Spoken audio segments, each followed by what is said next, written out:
Terkadang ini adanya satu salah pemahaman yang terjadi saat ini di antara penegak hukum dan wartawan. Iya. Wartawan itu sebagai alat kontrol sebenarnya.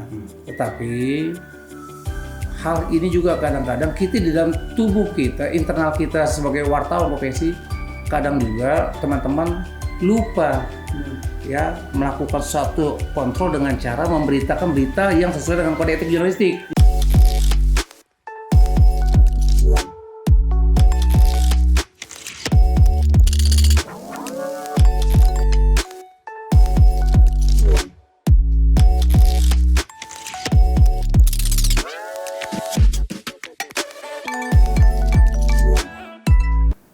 Assalamualaikum warahmatullahi wabarakatuh. Selamat datang di podcast Komisi Kejaksaan Republik Indonesia. Ruang bincang seputar dunia penegak hukum, kejaksaan, dan peran masyarakat dalam menciptakan sistem hukum yang bersih dan akuntabel. Saya, Dasef Fardoji Mubarok, akan menemani Anda dalam obrolan santai namun syarat makna hari ini di episode Peran Pers dan Penegak Hukum, membangun sinergi antara jurnalis dan aparat penegak hukum. Dan spesial, kita kedatangan narasumber luar biasa. Beliau ini Ketua Departemen Hukum dan HAM dari Persatuan Wartawan Indonesia atau PWI, yaitu Bapak Baren Antoni Siagian. Selamat datang Bapak. Selamat datang. Abang apa saya panggil ini? Panggil Mas aja. Oh, Mas Dasi. Iya, Mas Dasi. Siap, Mas. Saya panggil apa? Manggil abang aja, Mas. Abang. Dasi, iya. Oh, iya. Abang Baren. Abang Iya, Baren. iya, siap. Oke. Gimana kabarnya, Pak? Alhamdulillah, puji Tuhan baik-baik, Mas Dasi. Seperti yang lihat kan, ceria wajahnya kan? Iya. Sehat lah ya. Ya, alhamdulillah. Bapak. Abang ya, Abang? Abang. Iya, Pak. Abang, sebelum kita masuk ke topik utama nih, Pak. Boleh cerita sedikit tentang tugas dan fungsi dari Departemen Hukum dan HAM PWI? Iya, terima kasih Mas Dase. Perkenalkan, nama saya Baren Antoni Siagian. Saya dipercaya oleh Ketua Umum dan Sekjen untuk periode 2025 sampai 2030 Persatuan Wartawan Indonesia menjabat sebagai Ketua Departemen Hukum dan HAM PWI. Ya, di situ juga satu hal yang mendapatkan satu kepercayaan karena sebelumnya saya juga Ketua Forum Wartawan Kejaksaan Agung. Iya. Ya, satu kehormatan buat wartawan-wartawan Kejaksaan Agung di mana salah satu anggota yang dari wartawan Purwaka dipercaya oleh PWI menjabat sebagai Ketua Departemen Hukum dan HAM. Jadi saya perlu garis bawahi itu ucapan yang pertama untuk tugas dan tanggung jawab fungsi Departemen Hukum dan HAM ini. Jadi di dalam Departemen Hukum dan HAM itu ada perangkat. Perangkatnya kamilah perangkatnya yang salah satu Departemen Hukum dan HAM membawahi yang bertanggung jawab tentang bicara hukum, pembinaan, pengawasan terkait mekanisme baik produk jurnalistik, etika yang menyangkut jurnalistik profesi wartawan. Kami yang membedahi seperti itu. Jadi ada tugas dan fungsi yang kami lakukan sebenarnya ada 6 ya. 6. Pertama, perlindungan dan advokasi hukum. Yaitu berbicara tentang ketika ada wartawan mengalami intimidasi ataupun adanya laporan diskriminasi ataupun termasuk juga ada satu hal yang tidak baik oleh pemerintah terhadap wartawan, kami berhak memberikan edukasi ataupun pendampingan. Kedua, pendampingan hukum dan konsultan hukum. Nah, ketika ada wartawan mengalami persoalan, nah kita lah memberikan pendampingan mereka, termasuk memberikan advice buat mereka, baik secara internal maupun eksternal. Pada kajiannya itu yang kedua. Yang ketiga, pembinaan dan sosialisasi peraturan perundang-undangan. Jadi kami pun mengejawantakan ini memberitahukan bagaimana wartawan itu mengerti tentang kode etik jurnalistik yang sebenarnya. Dia bukan hanya pandai menulis, tapi dia harus melihat bagaimana panduan sebagai seorang wartawan yang berdasarkan kode etik jurnalistik itu. Yang keempat, mediasi dan penyelesaian sengketa. Nah, biasa kan wartawan ini juga di dalam internal satu media media tempat dia bekerja mengalami satu hal ya, adanya satu hal yang mungkin tidak sesuai atau apapun. Nah kami masuk situ untuk menyelesaikan, memberikan usulan ataupun saran. Nah itu seperti itu yang keempat. Yang kelima, pengawasan advokasi kebijakan. Ketika ada pemerintah melakukan kebijakan-kebijakan, aturan-aturan terkait regulasi tentang hukum, itu kami terkait menyangkut pers, kami tetap memberikan masukan juga kepada mereka. Yang keenam, perlindungan HAM, hak asasi manusia dan kebebasan pers. Itu intinya sebenarnya keberadaan tugas dan fungsi Departemen Hukum dan HAM memberikan tanggung jawab serta juga ya memberikan mereka perlindungan. Selain itu juga pembinaan dan pengawasan. Itu sih sebenarnya. Menarik sekali ya Pak. Artinya wartawan tuh bukan sebagai penyampai informasi saja. Iya betul. Tapi juga harus memahami aturan main. Betul. Dalam bekerja. Betul. Gitu kan, Pak. Khususnya terkait hukum. Betul. Ya. Nah, bicara soal pers Pak, soal pers dan hukum ya Pak. Seringkali muncul isu nih Pak. Isu seperti kriminalisasi wartawan, gitu kan, pemanggilan jurnalis oleh aparat penegak hukum, dan sebagainya. Nah, dari sini bagaimana Bapak melihat fenomena ini Pak, dari kacamata PWI itu sendiri? Ya, kita sebenarnya dalam aturan di Indonesia itu diatur ya terkait tentang hak dan tanggung jawab seorang jurnalis. Di Indonesia itu profesi jurnalis itu sebagai pilar keempat demokrasi. Jadi dijunjung tinggi dalam undang-undang ya, di dalam undang-undang 45 juga, di dalam Pancasila, termasuk juga untuk kode etik tentang pers juga diatur juga dalam undang-undang tahun 40 nomor 40 tahun 99. Jadi mekanisme diatur.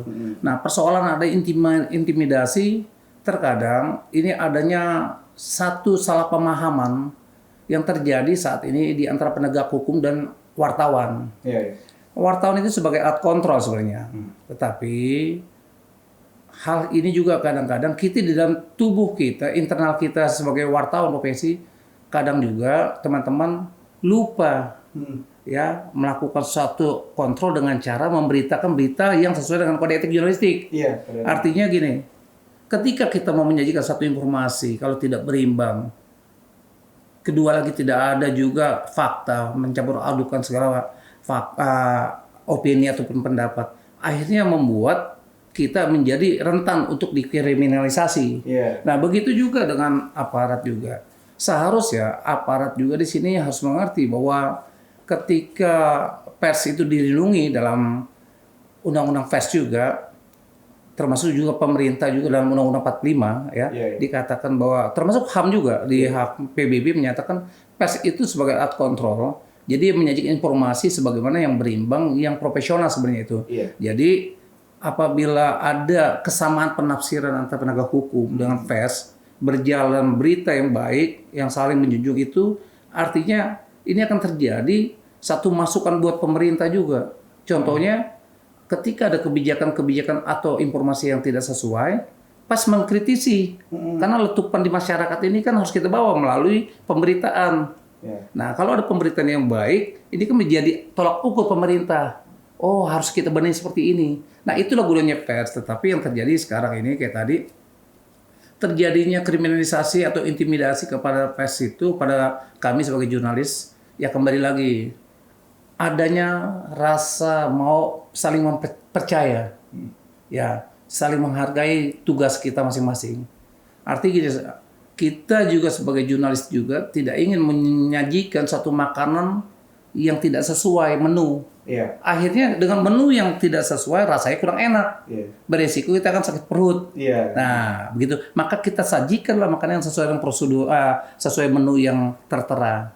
Terteranya apa? Itu karena ada rumus-rumus kalau bikin makan ini, jadi sesuai. Itu yang kita harus jaga seperti itu. Yang pasti pers dan penegak hukum, baik kejaksaan maupun kepolisian, ada sinergisitas itu. Karena saling menjunjung juga. Kami adalah bagian dari pemerintah sebagai alat kontrol. Pemerintah pun juga sebagai sebagai lembaga yang mengawasi pers juga sebenarnya. Tetapi itu tidak boleh ya ada satu tekanan yang di luar pada ajas saling penghormatan itu kan. Kemarin juga kalau nggak salah Jaksa Agung juga tahun 2025 kemarin sama Ketua Dewan Pers melakukan MOU juga terkait tentang bagaimana PES itu. Jadi kedepannya sudahlah persoalan-persoalan yang terjadi menyangkut PES diselesaikan melalui mekanisme laporkan ke Dewan Pers. Jadi sebatas ke Dewan Pers kita bicara seperti itu dan kami sebagai bagian daripada Dewan Pers karena di bawah Dewan Pers PWI jadi artinya kita juga melihat ibu kita menegur kita kan sesuai apa yang menjadi kekurangan kita kan kita juga nggak yang sempurna juga itu itu seperti itu. Baik juga ya Pak. Nah dari langkah-langkah ini Pak, langkah-langkah praktis apa yang bisa dilakukan jurnalis jika menghadapi tekanan hukum itu Pak? Ya jadi kembali lagi saya bilang tadi Mas Deva, sebenarnya langkah-langkah itu ketika seorang jurnalis akan melakukan tugas sebagai seorang jurnalis, dia harus saat membaca rambu-rambu yang benar-benar mengetahui. Contohnya, dia bisa mengetahui di mana dia berada penempatan. Ketika dia mau menyajikan satu berita, coba kaidah yang dia buat itu sesuai nggak? Dengan pedoman kode etik jurnalistik, adanya tidak boleh mencampurkan opini, harus berimbang, objektif, ya kan seperti itu. Jadi nggak serta merta kita sesuatu itu karena faktor sekarang kan memang tantangan digitalisasi kan artinya faktor agak cepat sekarang dengan media online, dengan medsos ya. Jadi cepat dia menyajikan informasi padahal belum tentu. Karena berbeda medsos dengan media yang kita seperti media online ataupun cetak atau TV karena kami produk jurnalistik yang selalu ada aturan ya 5W 1H diajarkan gitu kan. Kedua lagi kita juga mengedepankan bahwa segala satu informasi itu harus fakta berimbang. Nah itu yang harus kita jaga. Kalau ini diterapkan oleh kita semua saya yakin akan meminimalir terkait intimidasi atau apapun itu. Tapi memang nggak bisa dipungkiri ketika ada seorang pejabat atau siapapun kita bikin berita yang sangat menyakitkan pasti marah kan. Nah, tapi kalau yang berarti pujian belum tentu mereka marah ya. Memberi ke kita juga sesuatu artinya memberi apresiasi dalam hal bahwa wartawan baik kan enggak juga. Artinya ini harus sejalan sama-sama ke depannya kita menghormati tugas dan fungsi kita sebagai wartawan maupun aparat. Jadi hargai kita karena kami dilandasi dilindungi oleh undang-undang kode etik jurnalistik itu. Mungkin dari prosedur yang harus dihormati sudah ada, cuma belum terjalankan dengan baik aja. Misalkan misalkan ada masalah atau apa. Ya sebenarnya benar juga kali tadi kalau setiap ini pasti kan kita juga apalagi media online sekarang kan faktor kecepatan dalam satu bikin berita sehingga kadang-kadang tidak terpenuhi unsur-unsur dia harus cepat menayangkan satu berita. Ya minimal sebenarnya kita jangan berbicara faktor kecepatan sebenarnya karena kalau faktor kecepatan kita pasti kalah dengan medsos karena medsos itu tidak bisa dijadikan satu acuan. Karena terus terang medsos itu bukan produk jurnalistik, bukan. Dia faktor kecepatan, mau hoax mau enggak, itu urusan belakangan. Nah, tetapi kita jurnalistik itu diatur kayak tadi, ya faktornya dalam kode etik jurnalistik kembali lagi bahwa di situ harus ya berimbang, ya harus fakta. Nah seperti itu ada prosedurnya yang kita ini, ya. Itu sebenarnya. Bagus memberikan wawasan juga kepada saya Pak. Jadi untuk selama ini dari Bapak sendiri atau dari PW sendiri apakah ada inisiatif kolaboratif yang paling Anda nantikan nih Pak? Misalkan antara jurnalis, Dewan Pers dan lembaga hukum. Ya sebenarnya kami ini sangat mengharapkan adanya satu hal kalau di antara kita saling menghargai karena terkait kerjasama MOU itu sudah berapa kali tertuangkan gitu bahwa Kejaksaan dan Dewan Pers juga sudah saling mereka melakukan kemarin MOU kerjasama terkait tentang pers juga. Nah persoalannya memang tidak semudah kita berbicara seperti itu kan. Persoalan di depan mata adalah bagaimana langkah konkret hal ini di antara beberapa pihak terkait saling menjunjung tinggi lah. Iya. Nah, kita harus menjaga juga karena terus terang peranan pers ini sangat besar juga buat bangsa dan negara kita. Begitu juga kayak tadi dikatakan, kalau kita tidak bisa membuat satu produk jurnalistik yang baik, hasilnya tentu akan berpengaruh. Dalam arti kata baik, ketika dia tidak proporsional dalam menyajikan satu informasi, tidak akurat, ya cenderung menjustifikasi, ya hoax, apalagi dia tidak berimbang, itu akan menjadi bagaimana keadaan situasi negara. Karena kita bertanggung jawab juga sebagai insan pers. Nah, itu dibilang kalau bicara kita mau membangun satu negara menjadi peradaban yang baik, perlu perhatian dari pers sebagai alat kontrol. Kalau wartawan itu juga bicara, wartawan itu memenuhi kaidah tadi, proporsionalisme yang dijunjung tinggi, gitu. Itu sebenarnya. Tadi kan sebelumnya, Bapak juga udah ada kerjasama juga MOU juga kan sama kejaksaan, gitu kan. Betul. Nah, dari Komisi Kejaksaan sendiri kan punya mandat untuk mengawasi perilaku jaksa dan non jaksa atau pegawai kejaksaan. Nah, sekaligus menerima masukan dari masyarakat, Pak. Betul. Nah, menurut Bapak dari peran pers ini bisa mendukung kerja Komisi Kejaksaan atau enggak? Sebenarnya memang terus terang tanpa dipungkiri bahwa keberadaan pers terkait kinerja kejaksaan itu adalah satu hal yang sangat diperlukan oleh Komisi Kejaksaan. Seperti saya menyatakan bahwa ketika masyarakat menuangkan sesuatu hal yang terkait penegakan hukum yang tidak baik, ya kita lah memberi masukan, menuangkan dalam karya jurnalistik kita kepada penegak hukum. Dari sanalah Komisi Kejaksaan selaku pengawas para jaksa, dia mengetahui apa yang menjadi saat ini ya perhatian masyarakat. Ini kita nggak dipungkiri lagi.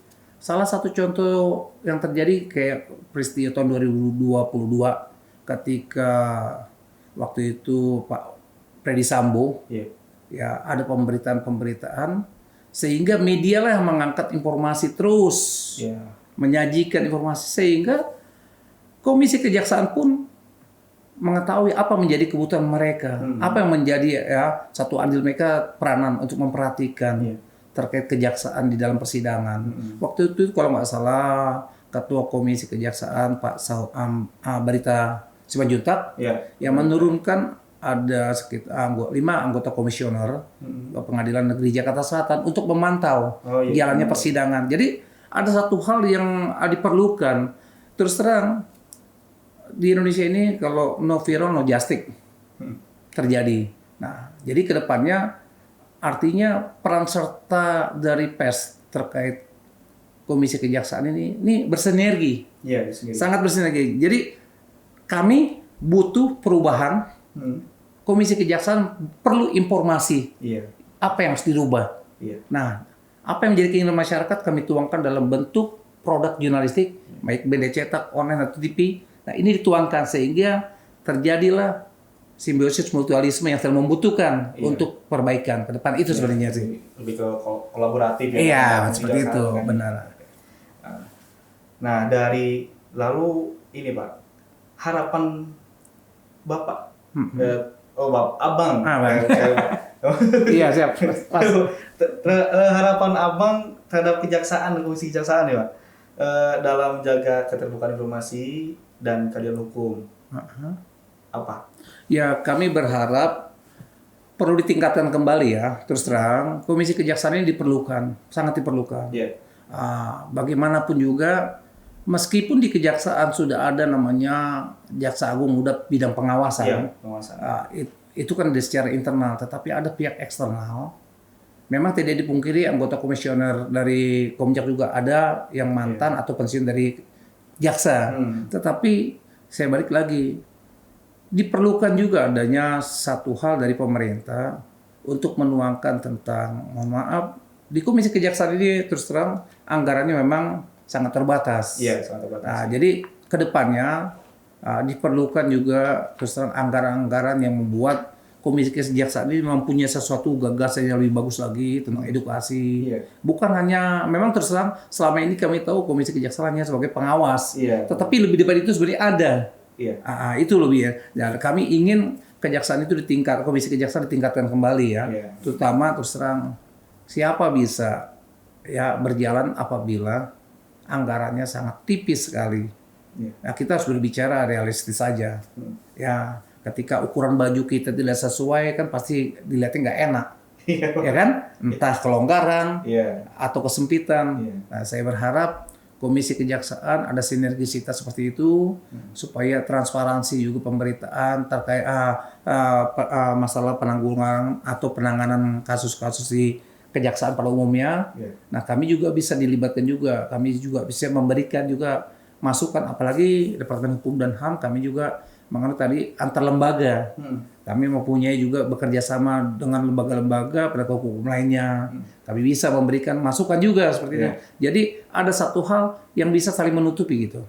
Jadi untuk tujuannya menjadi kesempurnaan Komisi Kejaksaan juga, kami juga sebagai Departemen Hukum dan HAM PWI juga mempunyai sumbangsih untuk kinerja Komisi Kejaksaan. Itu sebenarnya.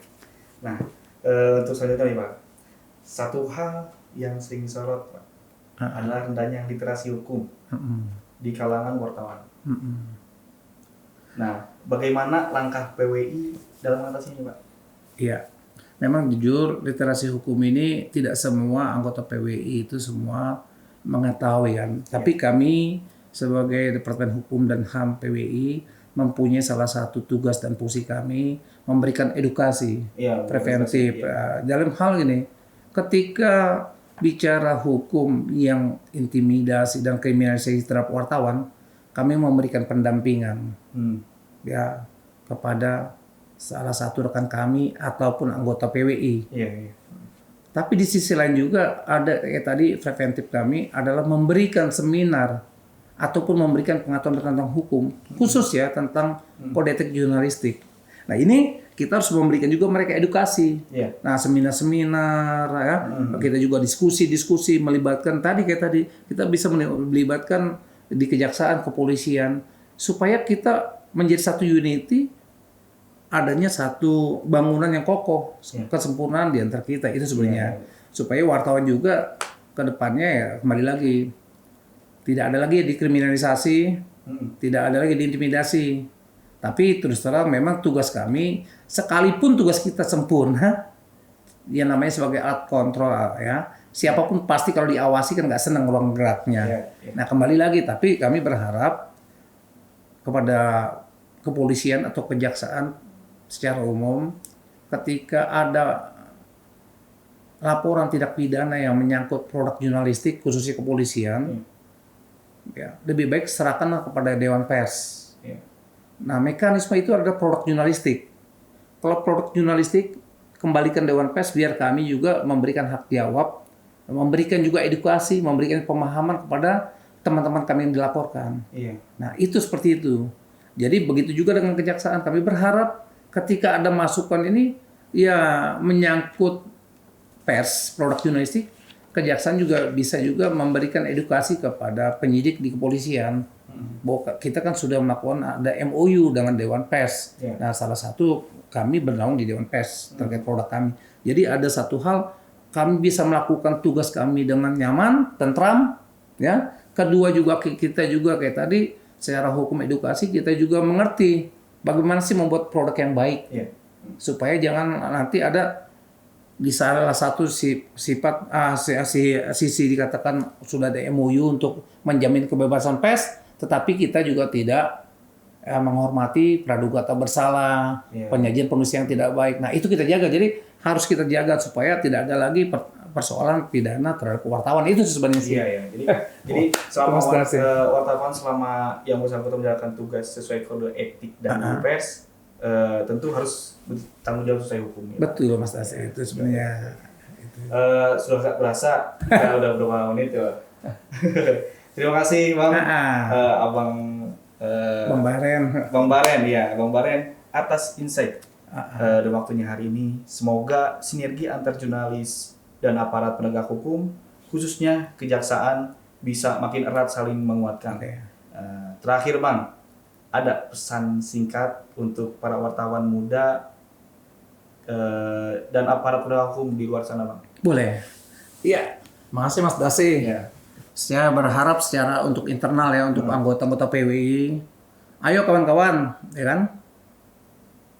Jadikan profesi wartawan profesi yang mulia, namun juga kita juga sebagai alat kontrol, jangan lupakan aturan-aturan yang berlaku dalam menyajikan satu informasi.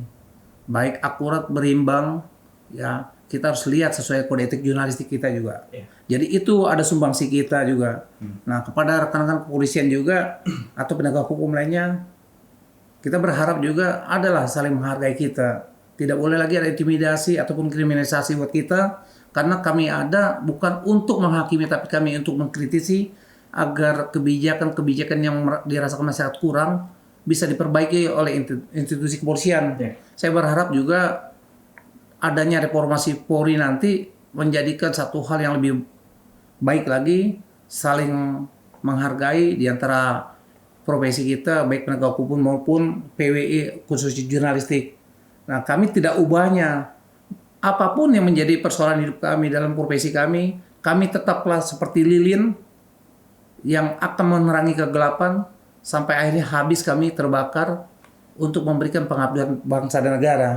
Tetapi kalau buat pejabat, ketika kami memberitakan dari peringkat dari jabatan yang terbawah sampai terbesar melalui pemberitaan kami pasti berdampak positif dan akan membawa juga terus terang karir mereka akan lebih bagus. Karena kami tidak pernah berharap apa yang kami lakukan mendapatkan imbalan, tapi tolong hargai kami sebagai insan pers untuk menjaga marwah bangsa dan negara melalui tulisan kami. Kita juga berharap semua jurnalistik, para jurnalis muda, ayo kita bekerja, berikan kabar baik, karena bukan hanya di dunia ini kita bertanggung jawab dengan tulisan kita, nanti kalau kita udah di akhir juga diminta pertanggungjawabannya. Jadi jadilah wartawan-wartawan yang bertanggung jawab pada bangsa dan negara dan agama sesuai dengan profesi kita sebagai wartawan yang bertujuan memajukan bangsa kita lewat pemberitaan di media manapun.